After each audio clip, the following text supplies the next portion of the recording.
Donc, mon nom est Valérie Dussault, bienvenue dans ma cuisine. Donc, aujourd'hui, j'ai Mathieu Boulet avec moi, qui est posturologue, ostéopathe et également un culturiste. Un culturiste de soir, de jour et de nuit parce que c'est un sport de 24 heures. Ouh! Et je sais qu'il y a prochainement, il y a une compétition à venir, puis son alimentation est assez restrictive. Donc, aujourd'hui, on va essayer de trouver des moyens pour varier le tout. J'aimerais justement que tu parles un peu de ton alimentation. Puis, Rapidement, à moins de 3 mois, ce qu'on fait en ce moment, c'est qu'on mange des protéines animales. Entre autres, on mange aussi des légumes, mais on mange que des légumes verts. Donc, l'idée avec Valérie aujourd'hui, c'est de voir comment est-ce qu'on peut rendre des légumes verts intéressants, parce qu'on va se le dire, les enfants n'aiment pas les légumes verts, puis les culturistes préfèrent manger de la pizza et des cheeseburgers. Ça fait que si on n'a pas le droit de manger de la pizza et des cheeseburgers, comment on peut rendre des légumes verts intéressants? Exact. Et nous avons choisi comme aliment vedette aujourd'hui le chou de Bruxelles. Donc, j'ai acheté le chou de Bruxelles congelé, biologique, chez Costco. Une des raisons pourquoi, c'est qu'aujourd'hui, on est comme l'hiver. Puis l'hiver, les légumes, il y a un peu moins de nutriments à cause que le transport qu'ils peuvent faire. Donc, une fois quand ils sont congelés, il y a même plus de nutriments à ce temps-ci de l'année parce qu'ils sont congelés automatiquement. Donc, je préfère carrément utiliser congelé. Puis en même temps, ça se cuisine vraiment rapidement. Tu es sûr de ne pas en perdre. Fait que tout simplement, on va prendre des choux de Bruxelles. Moi, j'adore la cuisson au four. Donc, je ne me casse pas la tête. Je vais me préparer le tout pour amener qu'on le mette au four. Donc, je me prends une plaque de cuisson. Je me mets un petit papier parchemin parce que c'est quoi? Après, je prends le papier parchemin, je le jette dans mon compost en plus. Puis, je n'ai pas besoin de laver la plaque. Hein? Fait que, tu sais, quand on travaille temps plein puis qu'on se prépare pour une compétition, c'est important de prendre des shortcuts. Puis pour moi, c'en est un très utile. Donc, on va mettre la plaque juste au centre entre nous pour que tu puisses mettre nos choux de Bruxelles. Ouais, le micro est proche, fait qu'on essaie d'être. Faut pas vous faire du bruit trop dans les oreilles. Ça va tellement faire pour moi. On vient de dire, on ne peut pas faire de bruit dans vos oreilles, puis là, vous venez d'en avoir en tabarnouche, puis c'est pas fini. Ça fait que faites juste faire ça pour les comme 7 prochaines secondes. Ouais, ok. On part. Merci beaucoup, on les fait tous. On les fait tous. Ok. C'est tellement bon. Ok, go. Je peux le mettre de côté tout simplement. Je sais pas trop, il va où le sac. Je laisse ça à l'experte. Fait que dans le fond, c'est ça, j'ai préchauffé le four comme vous pouvez l'entendre à 375 pour sûr que ça cuit assez bien. Puis on peut le mettre le four à convection si on veut faire cuire une viande en même temps. Convection, dans le fond, c'est l'application sur votre four qui permet de cuire uniformément 2 mets. Puis, ce que je voulais dire aussi, c'est choux de Bruxelles. Je voulais dire de quoi c'est choux de Bruxelles côté cuisine. On peut les faire à vapeur, on peut les faire cuire un peu de plusieurs façons, les faire revenir dans le poêle. J'ai vraiment une préférence parce qu'au four, c'est plus rapide. On peut les faire caraméliser avec une huile. Dessus, on peut ajouter plein d'épices de notre choix. On peut ajouter même des noix. Il y en a qui vont mettre des petits fruits. C'est clair, dans ce contexte-là, actuellement, on est vraiment dans les légumes verts puis on veut aucun glucide avant une compétition. Donc là, je vous simplifie la vie qu'avec des épices et une bonne huile, on peut ajouter bien de la saveur.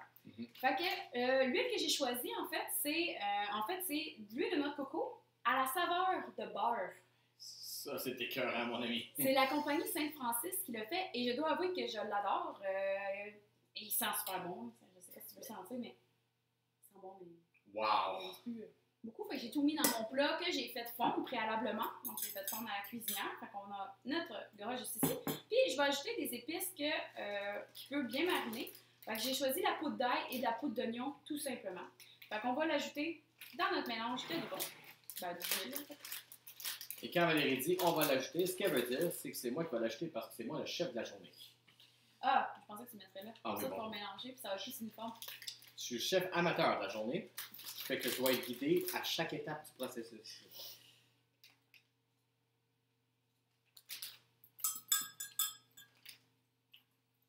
C'est bon. Fait que le côté quantité, c'est pas évident de vous dire comme une cuillère à table, une cuillère à thé ou autre. Là, fait que on peut y aller à l'œil, comme vous avez vu, là, en autant qu'il y en ait et que ça goûte. Là, il ne peut pas trop en avoir, là, à moins qu'on exagère et qu'on met le sac au complet. Là. Mais là, si vous mettez le sac au complet, vous n'avez pas de visu. Puis ça, c'est un problème qu'on peut facilement aborder en posturologie.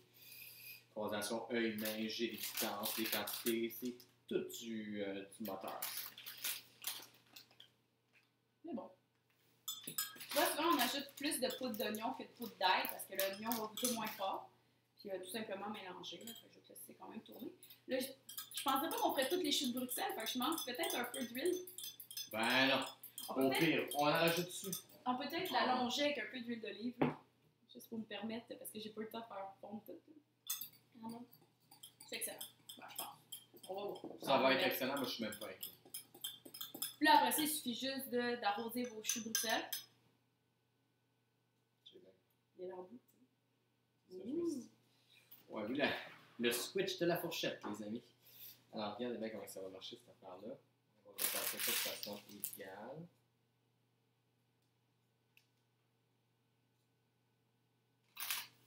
Tout simplement. Doser bien comme il faut.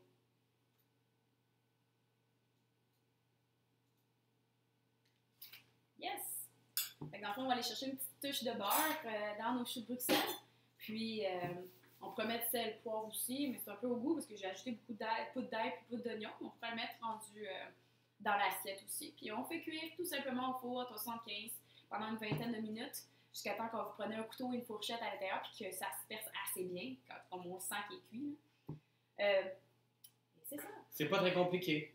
Donc, j'espère que vous avez adoré la chronique sur nos choux de Bruxelles. C'est bon en plus des choux de Bruxelles. Donc, notre chronique sur les choux de Bruxelles, c'est sûr qu'elle est bonne parce que c'est bon des choux de Bruxelles. Ouais, puis c'est drôle parce qu'il y a beaucoup de monde qui n'aime pas les choux de Bruxelles. C'est drôle, moi j'adore ça. Ben, je dois avouer que ça m'a pris du temps à aimer les choux de Bruxelles, mais c'est parce que, encore là, je savais pas comment les cuisiner. Okay. Fait que c'est ça le truc, c'est de les apprêter différemment. Vous avez votre enfant qui n'aime pas tel légume, essayez d'une nouvelle façon. Que ce soit à vapeur, que ce soit rôti dans la poêle, barbecue dans une papillote, que ce soit au four. Tous des trucs pour aller. Puis les épices aussi jouent un rôle très important pour ajouter de la saveur, pour pas se tanner, parce que tu l'as dit, quand on répète les mêmes mets, on peut facilement se tanner. Fait que n'hésitez pas à ajouter des produits différents. Il n'y a pas de chance que vous allez en perdre. Là, vous achetez pas une épice puis elle va se perdre dans votre armoire. Laissez-la sous le coin, sortez-la pour la voir, qu'elle soit à l'œil, pour y penser d'en ajouter. Je suis entièrement d'accord avec tout ce que Valérie dit parce que c'est l'experte et moi je fais confiance aux experts. Alors sur ce, montre-moi ton picette. Ok, on finit la capsule. Ouais. 1, 2, 3. Oh!